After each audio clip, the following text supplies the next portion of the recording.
સંજીવની આયુર્વેદ હોસ્પિટલમાં જો આપણે પંચકર્મ વ્યવસ્થિત રીતે કરતા હોય તો કોઈ પણ ઉંમરના અમે અમારા પેમ્પલેટ્સમાં લખીએ છીએ કે 5 વર્ષના બાળક પણ પંચકર્મ કરાવી શકે અને 70 વર્ષના વૃદ્ધ પણ પંચકર્મ કરાવી શકે એવું આપણે પંચકર્મ ડેવલપ કર્યું છે અને કોઈ જ પ્રકારનું નુકસાન કોઈને થતું હોતું નથી. એ બાબતે પોતાનો અનુભવ શેર કરવા માટે આજે આપણી સાથે છે વસંતલાલભાઈ કે જેમણે આપણું આખે 7 દિવસનું પંચકર્મ કરાયું. એમને ખૂબ સારું છે અને પંચકર્મનો પોતાનો એક્સપિરિયન્સ એ કહે છે ને એમની ઉંમર જે છે અત્યારે 72 વર્ષની છે. એનો અનુભવ પૂછશું કે એમને આપણે અહીંયા પંચકર્મ કરાવ્યા પછી શું લાગ્યું અને એમને શું શું સમસ્યાઓ હતી. જય શ્રી કૃષ્ણ. જય શ્રી કૃષ્ણ. વસંતલાલભાઈ, તમને જે છે એ શું પ્રોબ્લેમ હતી? મને સાહેબ આખું શરીર છે ને પેન આઉટ થતું હતું. આ ગોઠણમાં, આ હાથમાં, હાથ તો મારા આમાં ઊંચા નહોતા થતા. અચ્છા, હાથ ઊંચા જ નથી શકતા. ઊંચા ના કરું ને દુખે, અતિશય દુખે. હા, પેલા તો મારા હાથમાં શરૂઆત થઈ હતી અહીંથી. હાથ ઊંચો કરો મારા હાથેથી આમ કરવું પડતું બીજા હાથથી. એટલે આખા શરીરમાં બધા સાંધામાં ને હાથમાં દુખાવો રહેતા. અહીંથી શરૂઆત થઈ પછી મને આ ઘૂંટણ પાસે એ દુખતું હતું ને પછી આ પીંડી ને એ દુખતું હતું બધું. આ બધી સમસ્યાઓ તમને કેટલા વર્ષથી હતી? મને આ લગભગ મને 6-8 મહિનાથી મને આ ડિટેક્ટ થયું. બરાબર.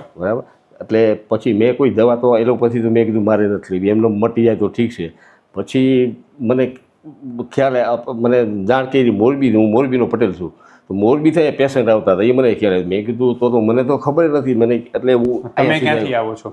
તમે અત્યારે ક્યાંથી આવો છો? હું અત્યારે ગાંધીધામમાં રહું છું. ગાંધીધામમાં છો? ઇફકોમાં હું સર્વિસ કરતો હતો, રિટાયર થઈ ગયો, 12 વર્ષ થઈ ગયા. તમે હવે ગાંધીધામમાં છો? હા, ગાંધીધામમાં હું છું. તમને મોરબીથી જાણ થઈ કે અહીંયા ટ્રીટમેન્ટ માટે જાઓ? મોરબીના પેશન્ટ અહીંયા આવતા હતા, મારા રિલેટિવ આવ્યા હતા, તો એનાથી મને જાણ થઈ. બરાબર. તેના ભેગો હું આવ્યો હતો અહીંયા. બરાબર. તો હવે જેમ કે તમે અહીંયા આવ્યા તો એનાથી પહેલા તમે કોઈ દવા લીધેલી નહોતી? ના, કોઈ દવા નહીં. તો તમે કેમ કોઈ પ્રકારની વિલાયતી દવા ન લીધીનું શું? વિલાયતી દવામાં કારણ કે મને જે પુરાનો પ્રોબ્લેમ હતો ને, મેં એ તો મને ઓકે કરી દીધો. ત્યાંથી એ લોકોએ કીધું કે વધારે એવી દવા લેવી એમ, એ કે સારી વસ્તુ નથી, થોડુંક સહન કરી લેવાનું. બરાબર. એટલે ત્યારથી હું એવોઇડ જ કરતો હતો વિલાયતી દવાને. બરાબર છે.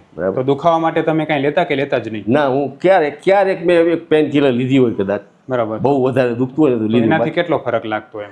એનાથી તો ટેમ્પરરી ફરક થાય, પછી તો પાછું એની ચાલુ. કેટલા કલાક સુધી ફરક રહે એમ? 2-3 કલાક સુધી. 2-3 કલાક પછી તમે જ્યારે આપણી પાસે અહીંયા આવ્યા અને આપણે નિદાન કર્યું, બરાબર છે, અને પછી આપણે 7 દિવસની પંચકર્મ સારવાર કરાવીને આજે તમારો ટ્રીટમેન્ટ પૂરી થઈ બધી.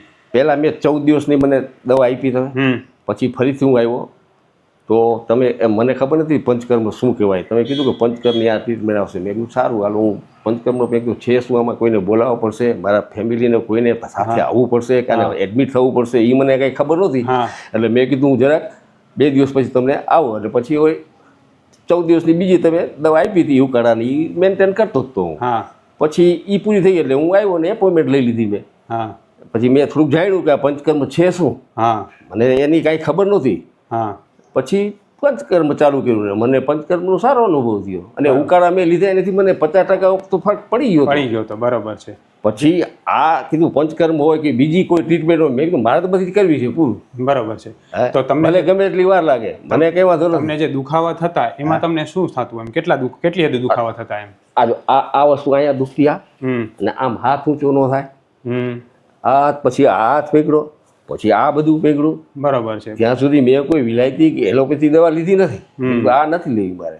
બરાબર. કારણ કે એમાં તો ટેમ્પરરી ફરક પડશે, સ્ટેરોઇડ ધીરે થાય. બરાબર છે. ને એ વચ્ચે મને મારા મિસિસ પર લઈ ગયા કે અહીંયા આવે છે અમદાવાદથી એક ડોક્ટર સુપર સ્પેશિયાલિસ્ટ, તો અહીંયા એપોઇન્ટમેન્ટ. તો એને મને જોઈને તરત કે મને કે તમને પાછળ નસ દબાઈ છે, સીટી સ્કેન કરી આવો. મેં કીધું હજી તમે કાંઈ જોયું નથી, હાથ નથી લઈ ગયો, સીધું સીટી સ્કેન તો મેં કીધું 25 વખત કર્યું છે. બોન સ્કેન કર્યું છે મેં તો મૂવીમાં કંઈક ટ્રીટમેન્ટ કર્યું. મેં કીધું સીધું. તો મને એમ લાગ્યું કે આ લોકો અહીંથી ગોતવા આવે પેશન્ટને, એમ કે અમદાવાદ લઈ જઈને ઓપરેશન કરી નાખે. બરાબર. મને કારણ કે મને અનુભવ ઘણો થઈ ગયો છે ડૉક્ટરનો. મને પછી ખબર તો પડે ને આપણને કે ભાઈ જ્યાં ત્યાં ગમે ત્યાં લેવાય. જ્યારે તમે અહીંયા આવ્યા તો તમને શું અનુભવ થયો એમ આપણી ટ્રીટમેન્ટનો? તમે આમ તમને એમ લાગે કે આપણી હોસ્પિટલ આપણી સારો તમને 100% સંતુષ્ટ? મને અહીંની ટ્રીટમેન્ટમાં એટલો સંતોષ થયો કે એક વસ્તુ લખેલું આવે કે તમે એમાંથી કાંઈ ચૂકી ન શકો, ભૂલી ન જાઓ.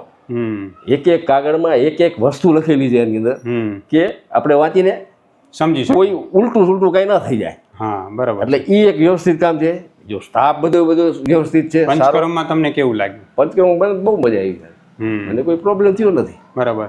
તમે 7 દિવસ અહીંયા પંચકર્મ માટે આવતા તો તમને કોઈ સમય નબળાઈ લાગી હોય, થાક લાગી હોય, કાંઈ તકલીફ એવું કાંઈ થતું? કાંઈ ન થતું, આરામ? ના, એવું કશું શરીર એકદમ સ્ફૂર્તિમાં રહેતું? સ્ફૂર્તિમાં એટલે મારે ખાવાનો ખોરાક ઓછો થઈ ગયો હતો. મારો 70 વજન હતો, 70 કિલો. એ પછી અત્યારે મને 65 છે. થોડો વજન ઓછો થયો એટલે થોડું શરીરમાં ધીરે ધીરે સુધારો થતો કે દરેક વસ્તુ?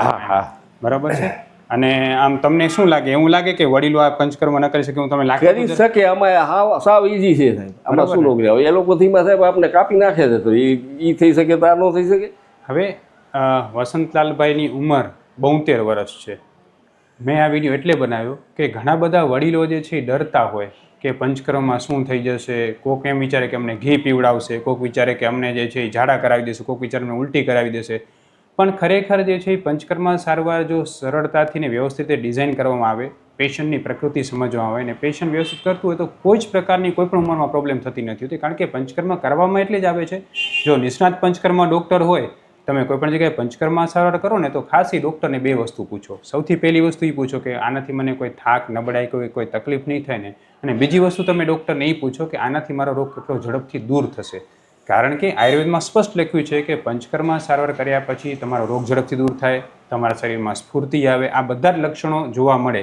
અને જે આપણે વસંતલાલભાઈમાં જોવા મળ્યા કે દુખાવો જલ્દી ઓછો થઈ ગયો, હવે શરીરમાં પહેલાં કરતાં હલકાપણું લાગે છે. બરાબર છે. એટલે આ બધી વસ્તુઓ તમે જોઈ તો તમને તમે જેમ કે 1 વર્ષથી આ દુખાવાથી હેરાન હતા, બરાબર છે, તો આપણી દવા, આપણી ટ્રીટમેન્ટ જેટલી તમને ઝડપથી લાગુ પડી ને જેટલો તમને સંતોષ થયો એવો તમને ક્યારે સંતોષ થયો? ના, બરાબર. મને બહુ અહીંયા સંતોષ થયો. બરાબર ને? બાકી તો તમે મારા ઘરના તો મને શું કહે, તમે મુંબઈ જાઓ, હા, જે ડૉક્ટર ઇકોલોજીસ્ટ એને તમે મળો. મેં કીધું મારે હવે જવું નથી. એમને મને કીધું કે હવે તમારે આવવાની જરૂર નથી. બરાબર છે. તો આ લોકોને ખબર ન હોય ને. મેં કીધું મારે એલોપેથીની ટીકડી ખાવી નથી ભાઈ. કીધું આ ઉંમરે હવે એ પછી ભારી પડે. કીધું અને તમને અત્યારે કુદરતી મારા રિલેટિવ આવ્યા અહીંયા ને મને ખબર પડી અહીંયા. હું એના ભેગો આવ્યો તો એપોઇન્ટમેન્ટ લેવા. મેં કીધું મારે તો ઘરે ને ઘરે કામ થઈ ગયું. હું ડૉક્ટર વિશાલ પંડ્યા, એક MD આયુર્વેદ ડૉક્ટર છું. મેં મારો 10 વર્ષ સુધીનો MD આયુર્વેદનો અભ્યાસ જામનગરની વિશ્વ પ્રસિદ્ધ આયુર્વેદ કોલેજમાંથી કરેલો છે.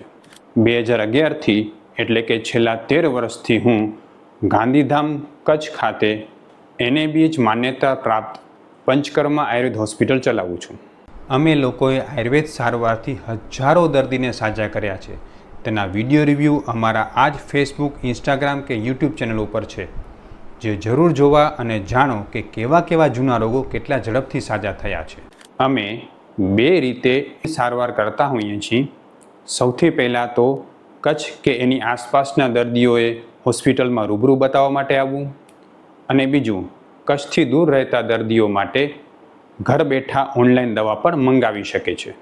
વધુ માહિતી માટે નીચેના નંબર ઉપર હાય લખીને વોટ્સએપ કરો, એટલે તમને ફીસ કેટલી છે, કોર્સ કેટલો કરવો પડશે વગેરે માહિતી વોટ્સએપમાં મોકલી આપશું.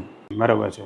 અને તમે જે છે એવા બધા તમારી જેટલા ઉંમરના ઘણા બધા એવા પેશન્ટ હોય કે જે પંચકર્મથી ડરતા હોય, જેને એમ લાગે આયુર્વેદથી અસર થશે કે નહીં થાય, તો એને તમે આપણી હોસ્પિટલની ટ્રીટમેન્ટ વિશે તમે શું કહેવા માગશો? હું કહું પંચકર્મથી કોઈ ડરવાની જરૂર નથી.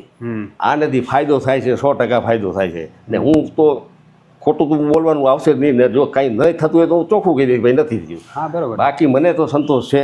બીજું એના સ્ટાફ છે એકદમ બેસ્ટ છે. એ લોકો એનું બિહેવિયર એટલે બહુ સરસ બિહેવિયર છે, સારું ને વ્યવસ્થિત એ લોકો ટ્રીટમેન્ટ કરે છે ને મહેનત કરે છે. એ લોકો બરાબર છે, મહેનત ફૂલ કરે છે. એ લોકો બરાબર. તમે ટ્રેન્ડ એને કર્યા છે એ તો અમને ખબર નથી, પણ એનું બધું વ્યવસ્થિત કામ છે. એ તો જોઈએ. બરાબર છે. તમે ટૂંકમાં આપણી હોસ્પિટલની દરેક પ્રકારની સારવારથી 100% સંતુષ્ટ છો? 110%. બરાબર છે. એટલે ખરેખર જે છે પંચકર્મ સારવાર એ એવી ચિકિત્સા છે આયુર્વેદની કે જો નિષ્ણાત પંચકર્મ ડૉક્ટરના માર્ગદર્શન હેઠળ કરવામાં આવે તો પેશન્ટને ખૂબ જ ઝડપથી રિલીફ આપતી હોય છે. ને જેનું ઉદાહરણ વસંતલાલભાઈ ખુદ છે કે જે લોકો જે આટલી મોટી ઉંમરે પણ કોઈ પણ પ્રકારની વિલાયતી દવા લીધા વગર માત્ર આયુર્વેદથી ને આટલા ઝડપથી સાજા થઈ ગયા. ખૂબ ખૂબ ધન્યવાદ વસંતલાલભાઈ. જય શ્રી કૃષ્ણ. જય શ્રી કૃષ્ણ.